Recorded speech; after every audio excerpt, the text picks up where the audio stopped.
Ishiro Honda once said that the tragedy of monsters is the fact that they are born too tall, too strong, and too heavy. And at least in the context of the films, he was right. These attributes have led to Godzilla having many disagreements with the Japanese military. But at least in the context of pop culture, these attributes have led to the opposite for Godzilla. They've allowed him to prosper and produce 28 movies. But I want to analyze this and discover what it truly is about Godzilla that attracts people to him and why he's been so endearing. And the only way to truly do that successfully is to review every Godzilla movie ever made.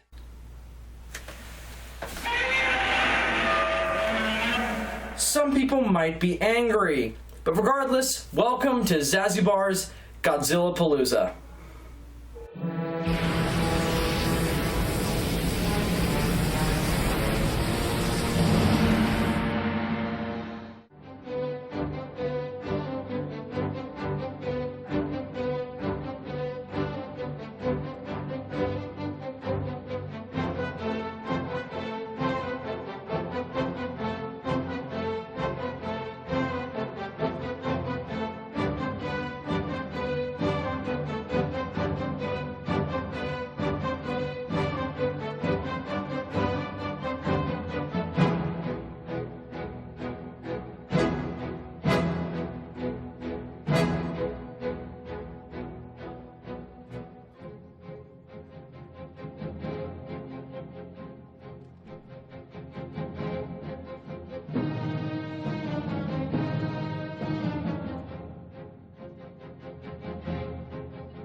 Greetings, Ace Pilots. I am Zazubaar, and welcome back to Godzilla Palooza.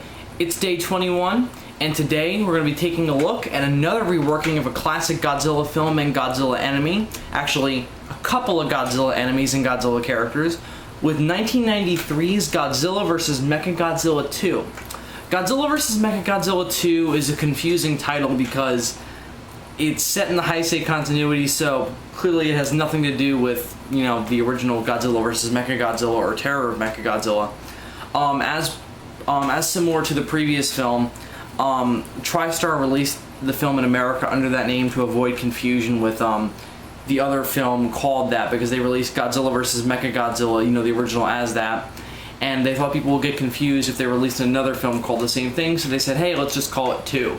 I was definitely confused when I first saw the film, but whatever, it's not really a big deal if you do a little research and have some common sense. But it's a similar idea to what happened with Battle for Earth, so that's why the film was called that. It is indeed not a sequel. It is just called that because TriStar thinks Americans are stupid, so that's why we got that name. But that's just used to what I'm calling it, and it's just easier to refer to. It's easier to refer to the film as that because, again, it makes it more distinct from the original, and it's just annoying to continuously have to say Godzilla vs. Mechagodzilla 1993, opposed we could just say Mechagodzilla 2. So, you know, again, American laziness prevails over common sense. So, with all that said about the film, Mechagodzilla 2 is an interesting film because it was supposed to mark both the end of the Heisei series and the return of veteran Godzilla director Ishiro Honda. However, the final film does not mark any of these things. Just to touch on Ishiro Honda first, unfortunately, Ishiro Honda was unable to direct this film because he passed away early in 1993 before the film could begin production, and of course, you know, he wasn't able to direct it because he passed away. And the Godzilla series lost one of its true founding fathers, and I thought I would be remiss not to mention his unfortunate passing in this review. So now we have we don't have the unquestionable excellence of Ishiro Honda to guide this film. The second thing is that this film was actually supposed to end the Heisei series, which had been going on for about 9 years, gotten to this point. The film was actually supposed to end with Mechagodzilla killing Godzilla, and the energy of the dead Godzilla going into Baby Godzilla and creating a new Godzilla. That was why Baby Godzilla was put into the script. However, Toho thought that they had still a little more steam to go with this series, so they decided to keep Godzilla alive at the end. and saved that ending for 2 films later. So there were a couple other alternate endings with that as well. I'm not going to get into them because they really have no bearing on my opinion of the film, but they were unusual. And ultimately, I like the one that we got with Rodan. I really don't have a lot to say background-wise about this film because it was just kind of a, hey, our past 2 Godzilla remakes made money, so let's do it again.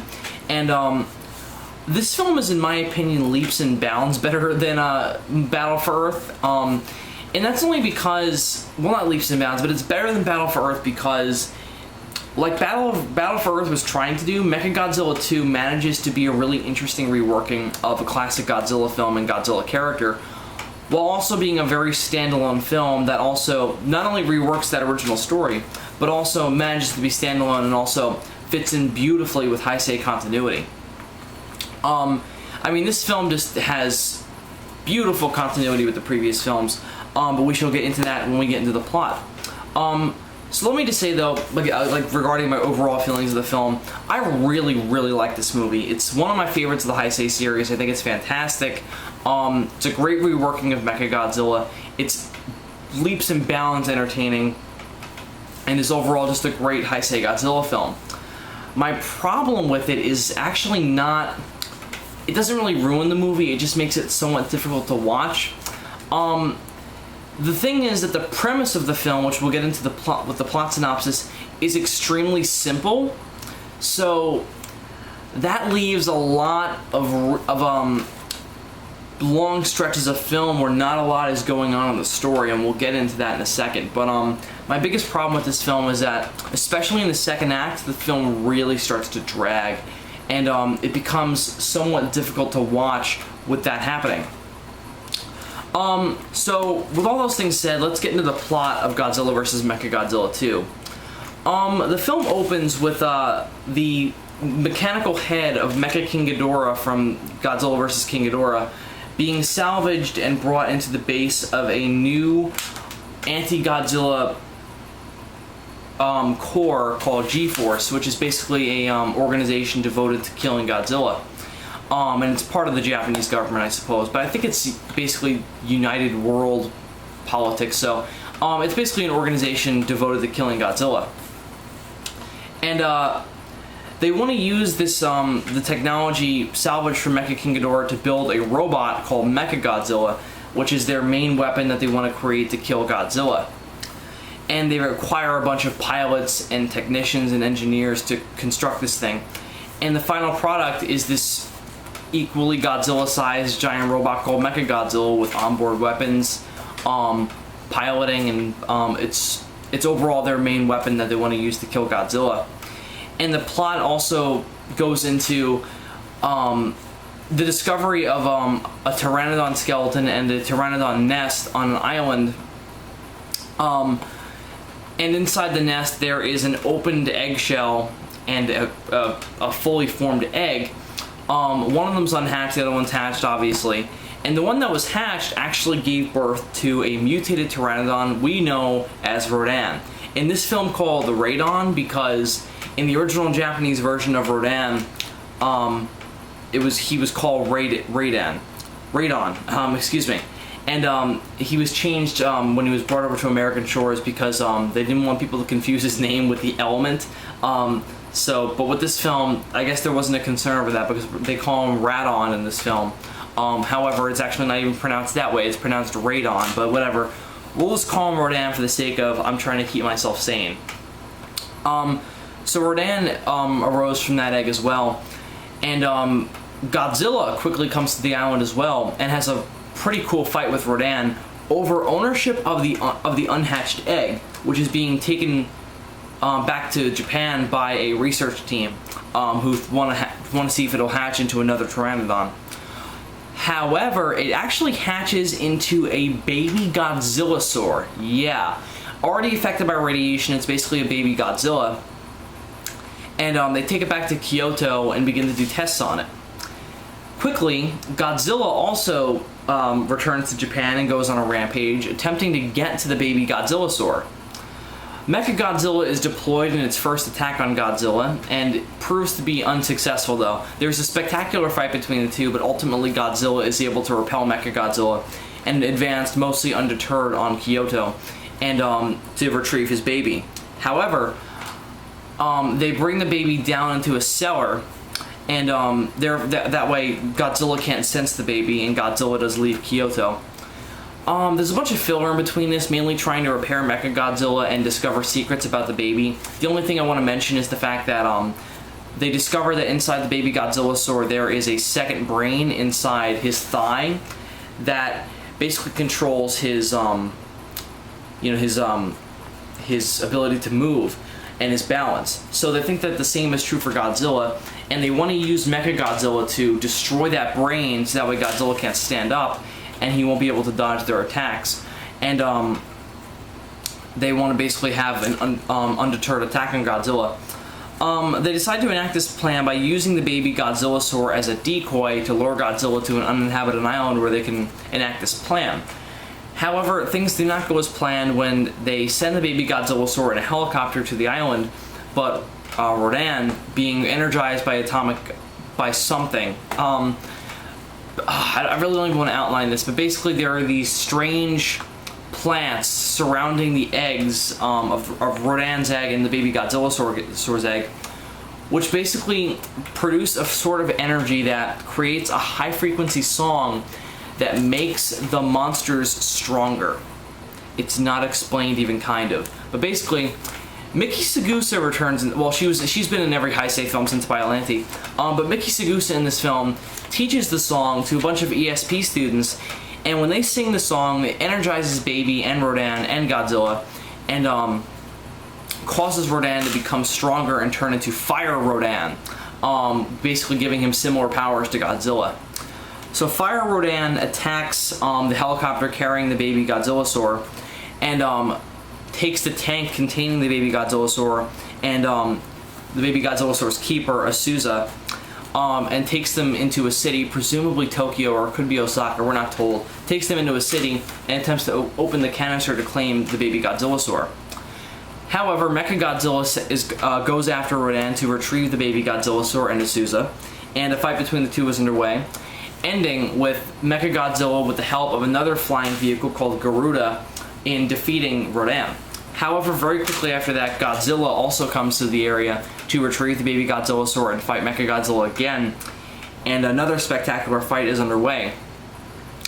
Mechagodzilla manages to, by combining with Garuda, knock down Godzilla and use the plan called G-Crusher to blow up Godzilla's second brain so that way he can't stand up. They succeed, and they launch an all-out attack on Godzilla, which does end in Godzilla dying. Kind of. Godzilla is definitely dead. We see his lifeless corpse and his life signs go flat. However, Rodan, not quite being dead, and despite being attacked by Mechagodzilla, flies onto the lifeless corpse of Godzilla and transfers all of his atomic energy into Godzilla, so that way Godzilla can live on and continue to wreak revenge on humanity, but also to protect the baby Godzilla sword, which Rodan has grown to care for, and acknowledges that Godzilla would be more suitable to take care of him. So Rodan decides to sacrifice himself so Godzilla can live on. Godzilla, newly energized with new and stronger atomic power, destroys Mechagodzilla and almost kills the pilot team piloting him. However, they escape. And Miki Sagusa, being on board, convinces Godzilla to take the baby Godzilla sword with him so that way they can both live in peace and Godzilla can raise him as his own son. And the human cast is left to lament the events of the film. The end. Alright, so I absolutely love this plot. Or let me rephrase that. I love this plot for the first and third act. The first act is filled with interesting ideas, Mechagodzilla being used as a force of good rather than a force of evil. The baby Godzilla sword, the Rodan, all this stuff is fascinating. It's all interesting reworkings, and it's all wonderfully paced. Everything happens at a natural pace. Every scene leads into the next, and there's a great build up to that first fight between Godzilla and Mechagodzilla. My problem with the plot is that once that first fight ends, the film slows down drastically. and it almost feels like there's two climaxes in the film. That first fight, and then the second fight in the city. My problem with that is that that's not how you pace a movie. If you pace a movie that way, that drastically frustrates your audience because they think that they're seeing the climax, but they're really just seeing kind of an anti-climax. So once that first climax ends and they've got a big slowdown, a slowdown that lasts about a half hour, it's a drastic shift. I'm not saying that anything that happens in the second act is boring, but the fact that it slows down, you're kind of like, oh, we just had a huge fight and now we've got a half hour of human drama. It's strange, and I don't want to say it's bad, but it's baffling, and the slowdown does kind of take you out of the movie and makes it somewhat hard to keep going and makes the film somewhat poorly paced. It's just not how you pace a movie. I mean, you gotta have a progression. And this film has a primary progression and then a secondary progression. The primary progression and the secondary progression are both great. It's that middle part that's the problem. And the problem is all rooted from the fact that we've got a very simple premise here with a giant robot being built to kill Godzilla. Very simple premise. So once the climax of that premise is completed, Godzilla fighting Mechagodzilla, all that needs to happen is that Mechagodzilla needs to be repaired so that way he can defeat Godzilla or fight Godzilla again, and that's the whole premise.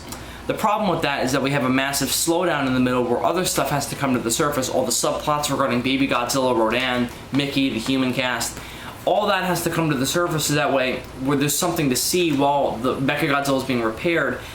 And it's mostly well done, but again, it's a little bit distracting because we already had that primary climax. So it's just weird. It's not how you pace a movie, and it's just weird to watch. And I was definitely a little antsy after that first primary fight, and the whole second act is very antsy to watch and very slow and definitely drags because nothing really interesting is happening in the second act. There is definitely a lot of interesting exchanges, but nothing really truly fascinating or gripping happens in that second act. All we spend time doing is establishing the relationship between Azusa and Baby Godzilla. Fair enough, that's good, but there's too many scenes of Azusa and our main human lead, our main male human lead, Kazuma, bonding. Like there's this really drawn out scene where Kazuma and Azusa both take like a flight on this thing that Kazuma built called the Pteranodon, which is this flying robot, and it's just weird and draggy, and it's just unnecessary in the overall story. And it just drags like nobody's business. And nothing really happens interestingly in that second act. I mean, Mechagodzilla's repaired. They decide to pair up Garuda with Mechagodzilla to create Super Mechagodzilla. And that's really it. And we discover that Baby has a second brain. But that's even towards the beginning of the third act, and that's when the film starts to pick up steam again, and we start to have that second progression. Again, it's not really bad. It's just it definitely makes you antsy to watch it, and I don't really like that slowdown because it's just jarring when we had this huge climax and we slow down drastically with all this stuff that's not that interesting, and it just does not work, and then we have another progression. So I don't like the second act of this film at all. It's just extremely draggy. Otherwise, the plot is definitely great. I love the continuity. I love the fact that we're using events that have happened in the previous films to fuel what's going on in this film, with King Ghidorah, with Mecha King Ghidorah being the primary blueprint for Mechagodzilla. I really like that, and it ultimately builds up this universe where Godzilla has impact. The second result of that is G-Force. G-Force is one of my favorite ideas in all of Godzilla history because it's just brilliant. I mean, you've got Godzilla attacking at a strong enough frequency where you would need a military force that's with the distinct purpose of combating him. So you create G-Force, this corporation or this basically this military corporation, with the sole purpose of fighting Godzilla. It's a genius idea and just a natural progression for a universe where Godzilla really exists, and it makes the film feel more real and more comprehensive. In that it's not just the basic military fighting Godzilla anymore. Now it's this specially trained group. So I really like that about it. So G-Force is one of my favorite ideas in Godzilla history. And Mechagodzilla is a great place to start with that. So I love the continuity, I love the progression, it's just all great. Again, my only problem with the plot is just that second act slowdown is so dragging. and nothing interesting happens in that second act. All the interesting aspects of the plot happen in the first and third act, and that second act just seems to be really very much so filler. And again, that's just resulted from the fact that we've got a very simple premise of the movie, so we need something to fill in that very integral runtime. To quote Steven Spielberg, the hardest part of writing a movie is writing the second act. The first and third act are easy, it's the beginning and the end. But what happens in the middle? And oftentimes, movies very much so fall flat in their second act. And again, it doesn't make it bad, it just makes it not really well paced, and definitely affects the film's watchability. So Mechagodzilla 2 suffers from that. Otherwise, the plot is quite good. The first and third act are practically flawless, in that they're both fascinating and really well told. So with that said about the plot, let's get into the human cast. I really don't have a lot to say about them because they're likable, and they're not even kind of as annoying as the cast of the previous film. I mean, they're not really annoying at all. And they're all likable and fun to follow, but they're just not entirely interesting. There's nothing really about each individual character that makes them all that interesting. There's some potential stuff going on with Kazuma, where it seems like he's a guy where nothing has gone right for him in his life. Like the fact of the matter is that he built this robot to combat Godzilla that never got used because people thought it was a piece of junk. Fascinating, but nothing's really done with it. All that really happens is that he pushes for Guru to get used, and it happens in the end. I mean, I like it, and it's a good progression for him, but it makes him a proactive individual. But and I also like the idea of nothing going his way. He gets drafted in the G-Force when he's not a fighter. His robot doesn't get used. He ends up piloting the robot that replaced his robot. It's just it's good, but it's not entirely developed. It doesn't make him a truly interesting protagonist. It just really makes him a likable and sympathetic protagonist, which, fair enough. I'm not saying every single Godzilla protagonist has to be like Shindo, but or the cast of Godzilla vs. Biollante. I just need something about each individual person to make them a truly unique protagonist. Kazuma has that slightly, but it's not enough to make him truly memorable. But I do like him, and I like the fact that nothing seems to go his way till the end. I just wish that there was something a little bit more interesting about him than that. The rest of the cast is, for the most part, again, likable but not very interesting. None of them really make a huge impact on me except for the other primary human character, Azusa. And the relationship between Baby Godzilla and Azusa is one of the best things about the film because it's so natural. Azusa studies the egg that the Godzillasaur is encased in when they bring it to Japan, and it's just natural for the Baby Godzilla to naturally imprint upon her. So that makes their relationship even more natural. But in the scenes where Azusa is comforting Baby Godzilla and being with him and relaxing him and just taking care of him, it's very believable. And they spend enough time alone together where it's just them sitting in a room where their relationship comes to life, and you truly get a mother-son relationship between them. And by doing that, you give more dimension to both Azusa and Baby Godzilla simultaneously, rather than either one coming off as flat separately. Bringing them together definitely gives both a dimension by having them interact. And they're both Azusa is definitely a very interesting character because of that, and definitely likable. And their relationship is very genuine and heartwarming. But aside from that, though, I really don't have much to say about the human cast. Again, they're likable. They're not entirely interesting, though, which is my big problem with them, and that doesn't make them all that memorable. But they are likable, and they are... I don't want to call them unmemorable, it just makes them less memorable than other Godzilla casts, like the one of Godzilla vs. Biollante. But the cast of this film is good, just not all that memorable. The one standout character I do have, and this might just be because he's a repeating character, well, I should probably talk about Mickey too. Alright, let me talk about this character first, and I'll talk about Mickey. One of my favorite Godzilla characters who never gets much screen time is General Aso. General Aso is the commander of G-Force and the runner of the defense against Godzilla and attacks on Godzilla. And this is his first appearance, and he's an absolute badass for the opening scene. I mean, the first thing he says in the film is, "Yes, we have it now. We're about to kill Godzilla." And he just comes off as a very obsessive character, that his only drive in life is to kill Godzilla. And I always found it very interesting because there's no indication as to how he got that way. We never get any background on him that supports why he would hate Godzilla the way he clearly does. Like, he lives in this series to kill Godzilla. And we never find out why, but that just makes him more interesting to me. To bring this back to Jaws a little bit, because I mentioned Jaws earlier when I was talking about Steven Spielberg. Excuse me. General Lasso kind of reminds me of Chief Brody from Jaws, in that as we didn't understand why Chief Brody hates the water in Jaws, we don't really understand why General Lasso hates Godzilla and Mechagodzilla 2 and the rest of the Heisei series. That's not a problem at all. I actually think it makes him more interesting, and I very much so like to make a film about him explaining his hatred for Godzilla, but I mean, I could speculate, but especially with what we're given in the next film. He has a great role in the next film, but otherwise though, I just think he's a badass and interesting for his hatred of Godzilla. On the flip side of that, we have Miki Sagusa.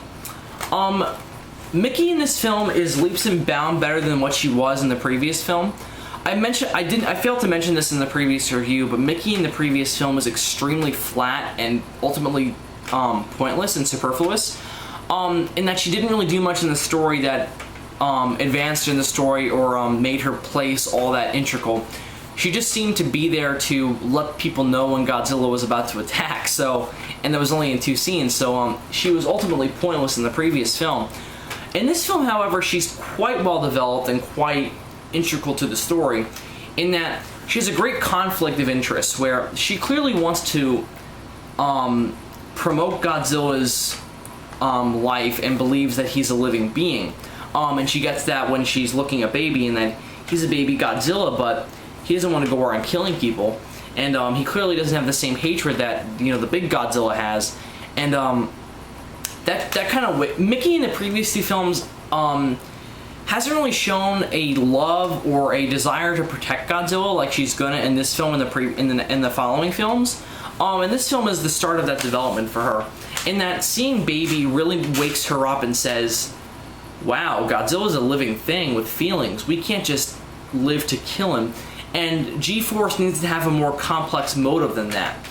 This film really seems to be about making G-Force, the audience, and the characters realize that Godzilla is not just a thing that needs to be destroyed, that he is a creature with feelings.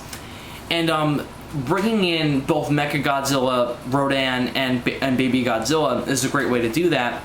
And that you show through these 3 monsters that Godzilla has the ability to...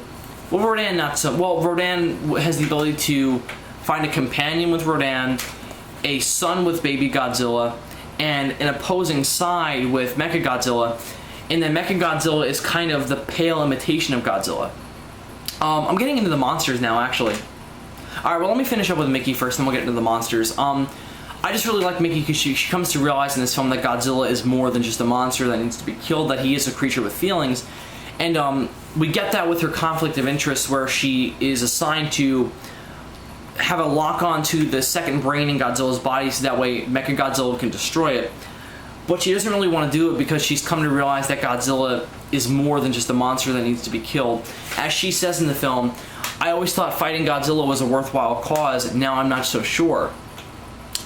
And that comes into play when she's hesitating to lock onto the brain.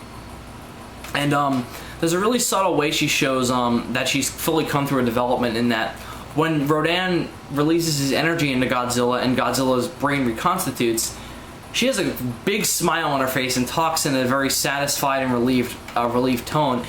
Rather than her just coming out and saying good, she says it with her tone and with her expression. So the acting is phenomenal by Miki, and so she has great development in this film, and that's gonna continue throughout the rest of the Heisei series. So I really like Miki in this film. So the humans are likable, just not entirely memorable. Really the standout is Miki, and Seuss's relationship with Baby Godzilla, and of course the badass attitude of General Lasso. So with that said about the humans, I already kind of touched on the monsters, so I'll just start to get them into more detail.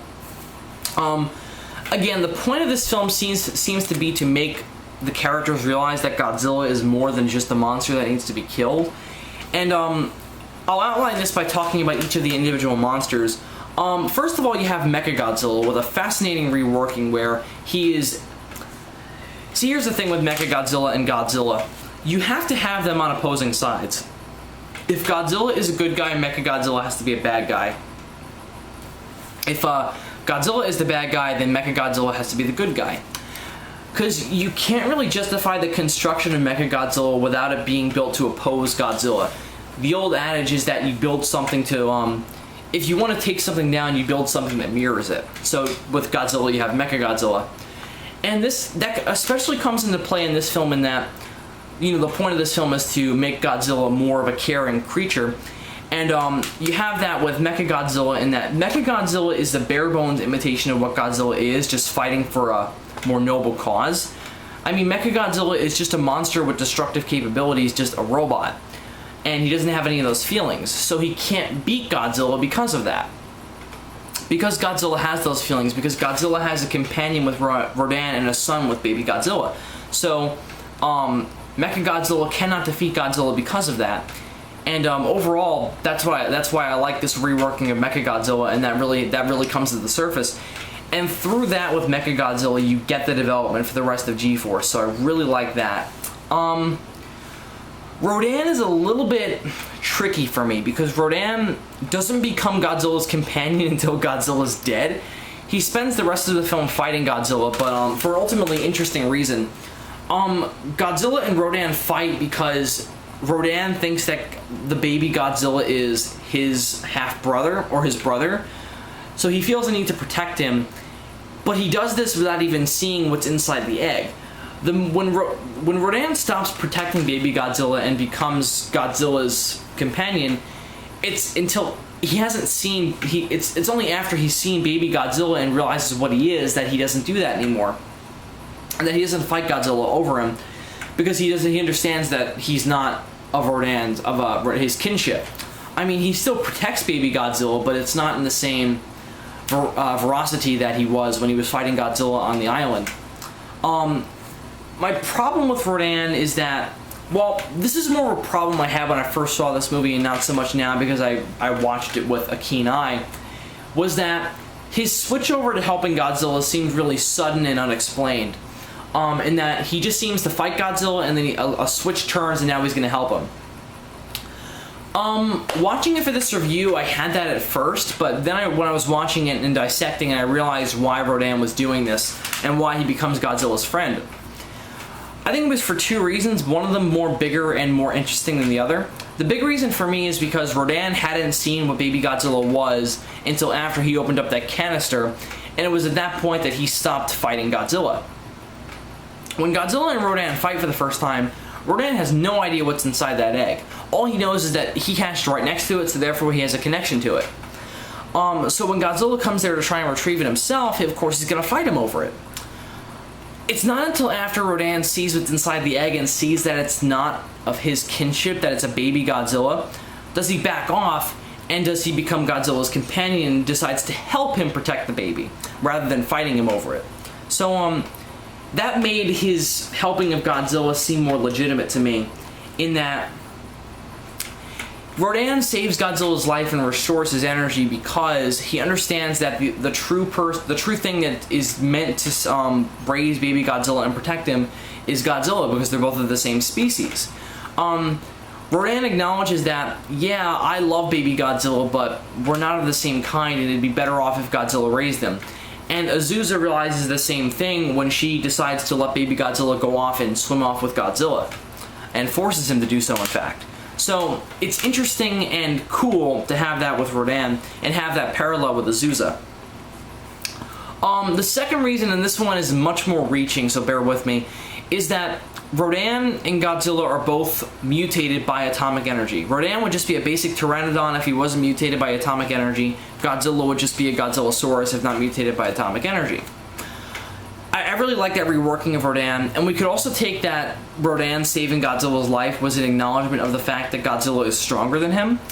That Rodan realized that I can't beat Mechagodzilla, and it'd be better off if I transfer my energy into Godzilla, so that way Godzilla can continue to wreak vengeance on humanity and defeat Mechagodzilla, rather than I doing it. So I'm gonna do that, and that was another reason why I thought he did it. But the other reason makes more sense to me and seems more relevant with what happens in the film, as opposed to the idea of Rodan doing that in some attempt at development that Godzilla is more apt to take revenge on humanity, only because nothing in the film really supports that. So that's a little bit more reaching and more of a little more reaching. So I buy the first idea more, and I think the first idea is even more interesting because it makes Rodan kind of a tragic individual. So that's all interesting. So let's talk about Godzilla in this film a little more directly. This film is about him because it's almost contrary to what happened with King Ghidorah, and that in King Ghidorah, the point of that film was to develop Godzilla and to characterize Godzilla as the supposed to be emotionless force of destruction. That was why we had Shindo in that film, and that Godzilla had to overcome his own emotions to fulfill his purpose of taking revenge on humanity. So that's why he had to kill Shindo. This film seems to be fighting that and bringing Godzilla into a different place, and I really like this progression. At the start of the film, Godzilla is just seen as a force of destruction. That's why we have G-Force. G-Force has the sole purpose of killing Godzilla, and that's what the head of G-Force says. The men of G-Force have a responsibility to rid the world of the threat posed by Godzilla. So that's their main goal, to kill Godzilla. So they're looking at him simply as nearly a force of nature, but simply a force of nature that can be killed as a living creature. Rather than, I mean, you can't kill a tornado, so, but you can find a way to kill a Godzilla, presumably because he's a living creature with supposed weaknesses. However, they're still looking at him as if he were something like a tornado, and that he's a force of nature. That his only sole purpose in existence is to take revenge on, is to destroy. And that he has no other purpose aside from that, and no other feelings than revenge. The fact of the matter is that in Godzilla vs. King Ghidorah, despite Godzilla realizing that he had to do that, he still has emotions. He still showed sadness when he had to kill Shindo. In this film, the point seems to be with baby Godzilla that Godzilla has more feelings beyond revenge, and that he's willing to let those feelings out if humanity gives him a reason not to take revenge. And G-Force realizes that Godzilla has a purpose beyond hatred, and that letting him raise baby Godzilla and going off to live in peace is the progression of that in the development of G-Force. And I can't totally maroon G-Force for that, because Godzilla wasn't making a good case for himself for being more than a force of destruction. I mean, as I said with my King Ghidorah review, Godzilla acknowledges that he is a force of destruction, but he doesn't like it. So what happens when he has this opportunity to better himself and become more of a full-fledged creature with feelings? He decides to go for it. He decides to raise this baby as his own. And it was definitely a great progression for Godzilla and for G-Force as well. So overall, that arc for Godzilla is fantastic, and is ultimately extremely well done. And the use of Mechagodzilla and all the monsters is a great use of that. So I really, really like that about this film. And ultimately, as the heisei continuity has been doing, the films seem to be very strong at progressing Godzilla's character and giving Godzilla's character more depth. And this film, just like King Ghidorah, does that in full. So I love this movie for that as well. But with all that said about the monsters, let's get into the effects. Oh my god, they're so fantastic. All the unconvincingness and rushness of Battle for Earth is totally gone with this film. Not only are these effects elaborate, not only are they fun to watch, not only are they entertaining and flashy, they're also entirely convincing. You totally buy that these things are giant monsters. And not only that, but you totally buy that they're organic creatures. That you're looking at real organic creatures. Baby Godzilla is a fantastic feat of suitimation. Not for one moment did I think that that's a guy in a rubber suit. That is a baby organic creature. And the way that's done is by, I like how they spray moisture all over baby Godzilla when he's born, and they keep that throughout the entire film. And it makes the skin look more organic, it makes baby Godzilla look more organic. They do a similar thing with Godzilla. It doesn't look as good only because Godzilla's skin is darker. But even then, it looks more organic. And the eyes on this Godzilla are great because they look more like real living eyes. In that they're more expressive, there's more colors in them, and overall Godzilla's face is more expressive, it's very, very late at night. Sorry for me slurring my words. It just leads to the effects being more convincing. So the effects are fantastic. This is my favorite version of Mechagodzilla in both design and characterization. I already talked about the characterization, but I love this design of Mechagodzilla as well, in that one of my sole reasons is that it looks the most like the Godzilla it was fighting. And it looks just like the Godzilla it's fighting. But aside from that, I like the design overall. I think it looks like a robot, it moves like a robot, and his weapons and his movements are so cool and robotic and just badass. So this is my favorite version of Mechagodzilla, and my favorite, well, no it's not, but it's not my favorite film featuring Mechagodzilla, but it's up there, and it's definitely my favorite version of Mechagodzilla. So I love this version of Mechagodzilla. The design is great, the effects are great, all the effects are fantastic. So the effects of the film are fantastic. The last thing I want to talk about before we go to rating, I really don't have a lot to say about, is the music by Akira Ifukube. I'm not sure if Ifukube does the next film. I'll find out tomorrow, but if he doesn't, it's a great, he deserved a break. He deserved that one film break because this film's music is absolutely astounding. The thing that most impressed me is that we managed to have a great balance of classic Ifukube Godzilla music mixed in with new stuff. Like Mechagodzilla's theme in this film is amazing. It's epic, and it sounds like the theme for a badass robot. And all the classic Godzilla themes, Rodan's theme, and are all well integrated and don't come off as, oh, we've seen those before. They come off as, oh, it's cool to see those again, and they fit the scene. So Ifukube's score is just powerful and amazing.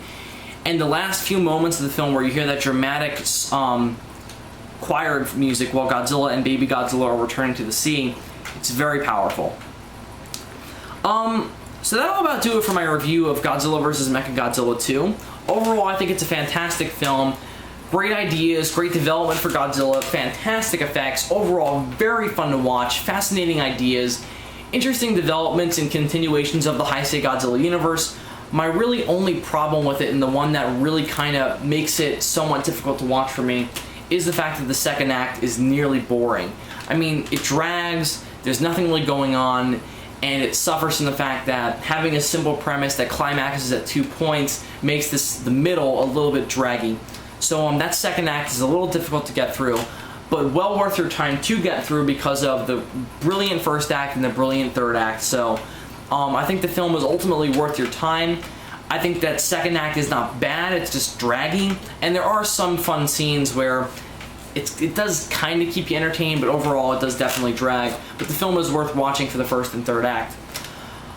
So I'm going to give Godzilla vs. Mechagodzilla 2 a 4 out of 5. I think it's fantastic, but that second act is a big problem for me. So, but I do ultimately recommend it, and think you should definitely check it out. It is available on DVD in the US through the 50th anniversary Godzilla DVDs. But whatever, you don't have any choice, and it's ultimately a pretty good DVD. The subtitles are in fact better than what we've been encountering in the past. So I do say pick up that cut of the film. Otherwise, of course, you could always go to eBay or Amazon and get the Godzilla DVD collection version imported from Japan and spend 20 bucks. Or you could spend 10 bucks and get the 50th anniversary version. So I do recommend the 50th anniversary version. It's cheaper and it's the same thing.